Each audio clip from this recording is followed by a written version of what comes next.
Hi, are you planning to deploy Deepseek on Amazon EKS with an optimal architecture?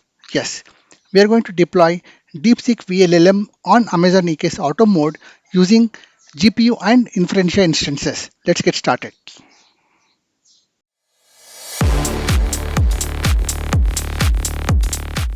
So let us go to this path. So this is where the Terraform templates are hosted. So let me copy this and go to the source code. So I'm inside this folder. So if you look at this folder, it has multiple Terraform files. Let me first go to the main.tf file. Okay, so I'm using the provider AWS. I'm using a profile which is EKS workshop-admin, and this is a region. I'm also using some data resources to get the caller identity and also availability zone information. Then I'm setting providers for Kubernetes, Helm, and also kubectl. Okay, so here for the Kubernetes, I need to get the endpoint for the control plane, and at the same time, I need some certificates also and tokens for the authentication. Similarly, for the Helm also, I'm using the same data for cluster authentication, and kubectl also I'm using the same. And this is another data resources to get the cluster information. And most importantly, this is where I am creating the entire EKS auto mode cluster. So I have created one more custom module called EKS auto mode version 0.2, and this is based on EKS blueprints for Terraform. Okay, so we will go into the source code and see how this module looks like, but for now let us see what is the configuration we are passing to this module. So one is the region, VPC name and the CIDR, and number of AGs that we are deploying this cluster, the private subnet CIDR block and public subnet CIDR block, database subnet CIDR block, the cluster name and the version. The configuration is very simple, just the VPC name and the cluster name, the cluster version, and the set of CIDR blocks for the various subnets. Okay. Now, second aspect is, let's go to the terraform.tf war file. So here I'm configuring the region, and the number of AGs to consider is 3, and this is the name of the cluster, this is the VPC CIDR, and this is the subnet CIDR blocks, right? The private we saw /18, and there are 3 availability zone, there will be 3 subnet blocks, and for the public also /24, and this is the range, and the database also there will be 3 different CIDR blocks. Okay, so I'm not using the secondary CIDRs for this demo. The cluster name is this, and this is the latest 1.3.2 version at the point of recording this demo. So let us explore other files also in this directory. Now there is a backend.tf file. So here I've created a S3 bucket, and this is the path where I'm storing the Terraform state file. It's a better idea to store the Terraform state file in a persistent storage like S3. Okay, so I'm using S3 as a backend. Now I'm also creating some ECR repos. So there are 3 repos I'm creating. One for the Deepseek VLLM for GPU, and this is the name. This is a namespace, and this is the name of the repo, and these are the parameters. Okay. Similarly, I'm also creating one more ECR repo for the Neuron based container image for the same Deepseek VLLM. And I'm also creating one more ECR repo for Gradio UI. So we wanted to interact with the LLMs using a Gradio UI, which is easy to use interface. So I'm creating 3 repos. Okay, and these are the set of variables and some local .tf, some definition, and these are the output files. So in terraform.tf wars, we have already seen this configuration, and these are the versions, and these are the VPC variables. Okay, so the configuration is very simple. So what is important is the actual module which we are instantiating. So let's go there in a minute to understand how this module is created. Okay, so here we are in the EKS blueprint EKS auto mode version 0.2. Okay, so in this the main file is eks.tf. Okay, let's go through these contents. So I am using the Terraform EKS module, which is Terraform-AWS modules. this is the main file for the EKS configuration. So I'm using the Terraform EKS module, latest version at the point of recording. So here I'm using the cluster name, cluster version, and enable IRSA true. I'm enabling both private and the public access true. And the authentication mode is both config and API mode. So if you want to use the API mode, or if you want to use the AWS auth config map for mapping the users to the RBAC, that is also possible. And enable cluster creator administration permissions true. That means whoever is the IAM identity who is creating this cluster, they will get the Kubernetes admin permissions as well. Okay. And this is where the auto mode configuration is created. Okay, so here I'm enabling the auto mode, and I'm also creating the two system node pool as a general purpose node pool. Okay, these are the default Carpenter node pools which are created as a part of the auto mode cluster creation. Okay, and this is the node role I'm creating, and we'll see that definition in a minute. This is the VPC ID and the subnet IDs. So here one thing important we have to understand is in the cluster add-ons I am not installing any add-ons. Like we know in EKS auto mode, most of these core capabilities are already inbuilt into the worker node AMI itself. Okay, for example, the core DNS, the pod identity, Q proxy, VPC CNI, all of them are running as a systemd process on every worker node. That means you do not need to deploy any deployment controller, any deployments, or the daemon sets for these add-ons. Okay, that is the advantage in EKS auto mode. So basically everything is taken care from the core add-ons perspective. Then I'm creating one security group for the nodes, additional nodes. So you can see the configuration, and I'm also creating one KMS key for enabling the envelope encryption. This is for encrypting all the secrets in the cluster. Okay. Now this is the node role that Carpenter will use when it provisions the EC2 missions, right? So if you see, I'm providing certain managed policies as a part of this. Okay, and I'm also creating one storage class for EBS, and I wanted to make GP3 as the default storage class. Okay, so I'm creating an annotation to this storage class saying that by default I wanted to use GP3 as a storage class. Okay, and another important thing we need to keep in mind is when we are using EKS auto mode, we have to use a provisioner name as this. Okay, previously in the normal EKS cluster, in the standard EKS cluster, we have to use this storage provisioner, but in EKS auto mode this is the new name. Okay, so you have to keep this in mind. Okay, it is eks.amazonaws.com. okay, whereas in the normal EKS cluster it will be aws.com. okay, so this is very important. Rest of the configuration pretty much same, there is no change. Okay, so these are the various parameters I'm providing. So that's all. So if you see, my configuration for the entire EKS cluster is very simple. I don't have any managed node groups. Okay, and no other IAM roles, just Carpenter, which is already managed as a part of the EKS auto mode. I'm just enabling the creation of the default node pools. Okay, so this is the eks.tf, which is the main file. Okay, so apart from that, let us look at the other file. So main.tf file is also pretty much simple. It doesn't have any complex configuration. And another important one is the vpc.tf. okay, in the vpc.tf file, so I'm taking all the shader blocks for the vpc and the subnets from the main caller function, caller module, and I'm creating the vpc, and I'm using the vpc module from Terraform. Okay, so if you see, I'm providing the private subnets, public subnets, database subnets, and these are the names of the subnets I've created. And I'm also creating the database group. Tomorrow if you wanted to enable any databases based application, so we can do that. And there is a NAT gateway, so I'm enabling the NAT gateway in every AZ for high availability. So internet gateway, all of that other functionality I'm enabling, flow logs, so I'm disabling for this demo purpose. So like that I've created. And another important aspect to keep in mind is for the public subnets, I'm using this particular annotation. So kubernetes.io/role/alb is equal to 1. For the private subnet, it will be internal-alb is equal to 1.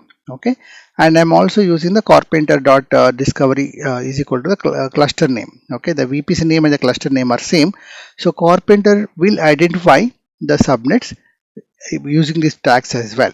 Okay, so we will see that in the node pool configuration.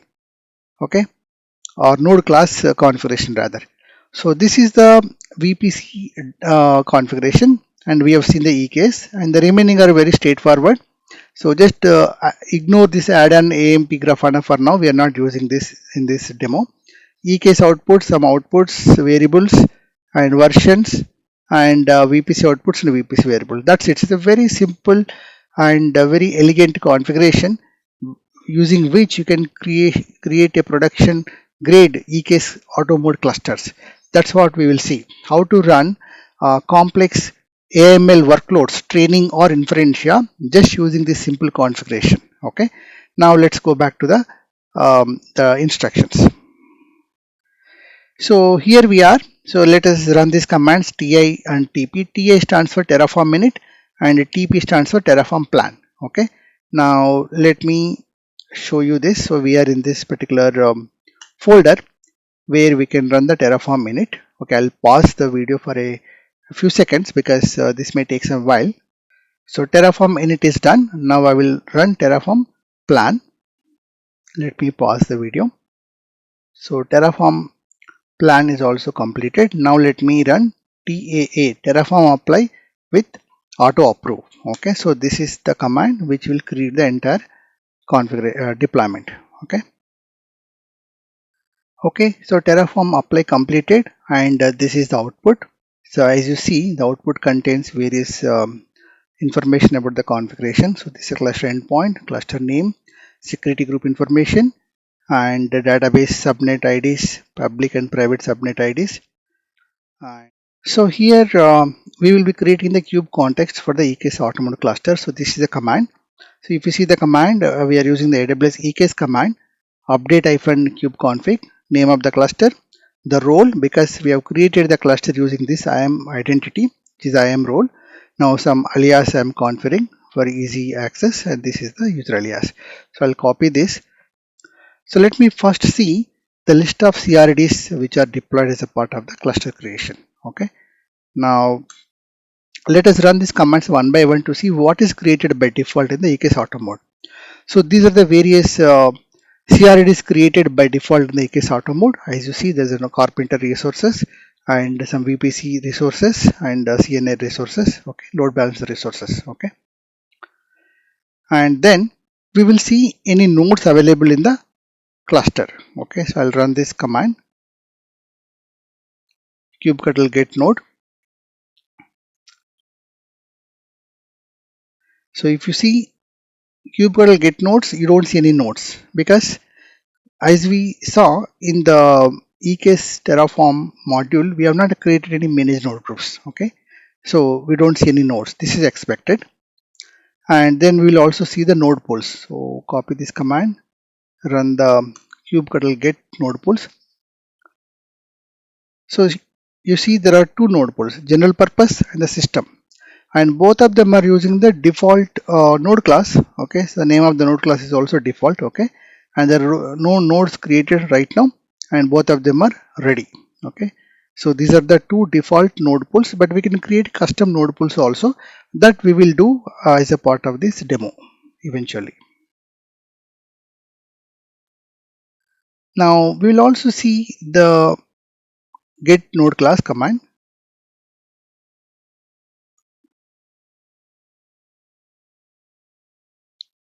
So there is one node class, okay, that is the default, and the node role is this. Okay, so this is a role in fact we have created. So EKS auto mode node role hyphen the name of the cluster. So this is what we created and provided to the carpenter, managed carpenter when the cluster is created. Okay,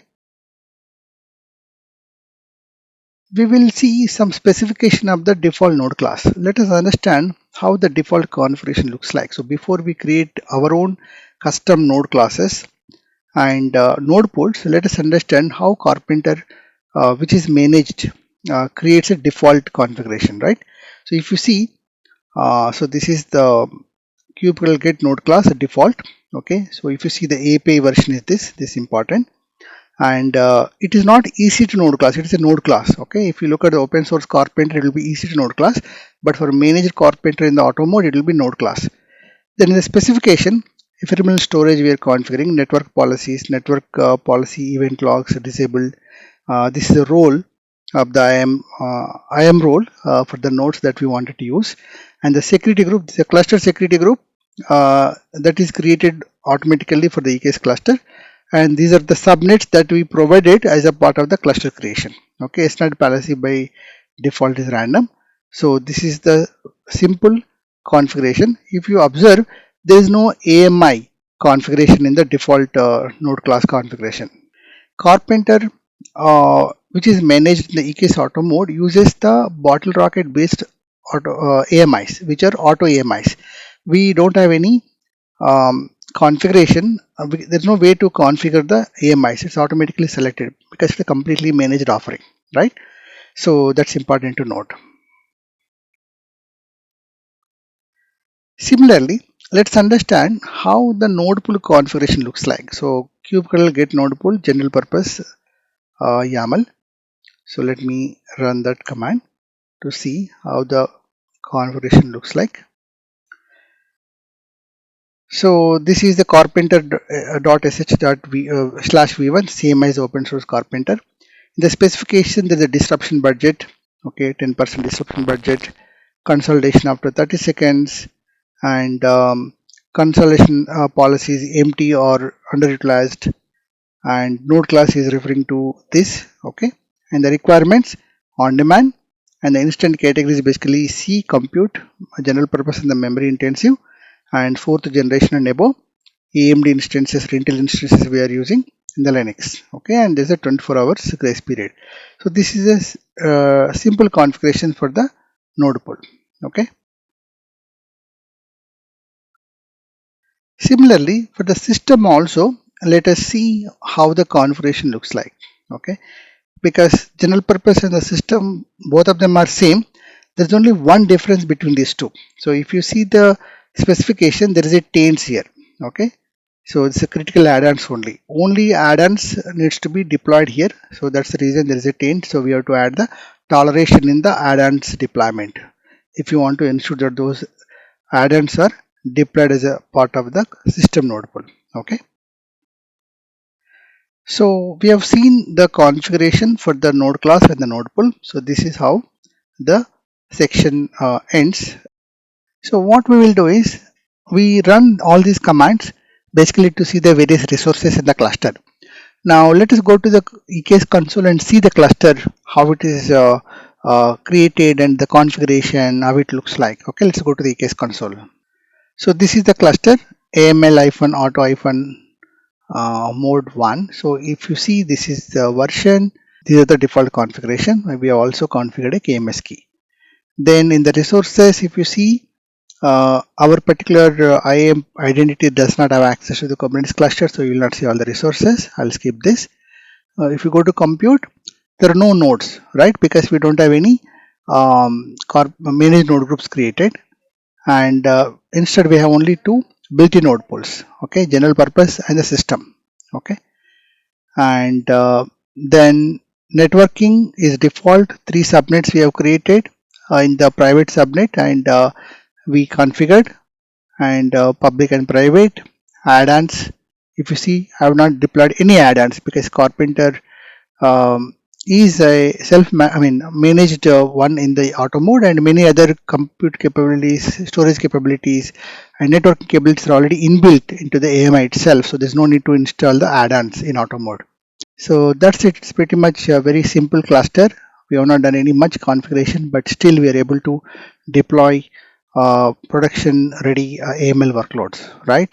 Be it on GPU or Trainium or inference instances. Let us also look at the networking ones. So this is the VPC that we have created, and these are the subnets. So what I'll do is I'll just take the VPC ID and filter all the subnets in this account. Okay, filtered by this particular VPC. So let us see how many subnets are created and what are the names. Okay, I'll just put a sorting based on the name. So if you see, there are 3 subnets which are DB. DB stands for database, and 3 subnets which are DP, data plane, and 3 are public. So DB subnets are basically spread across 3 edges, 1A, 1B, 1C, and their size is /25, which is 128 IPs. Then the data plane subnets are /18, which is 16,000 IPs across 3 edges, and the public subnets are /24, which are 256 IPs in each subnet, right? 3 edges. So this is how we have created 9 subnets in the VPC, and this VPC is of size /16. Okay. Now for every cluster, based upon the workloads and other networking requirements, we can definitely customize the subnet sizes and the VPC size, and we can also leverage the additional sliders configuration which Carpenter supports, which Automate supports, EKS Automate supports additional sliders as well. Okay.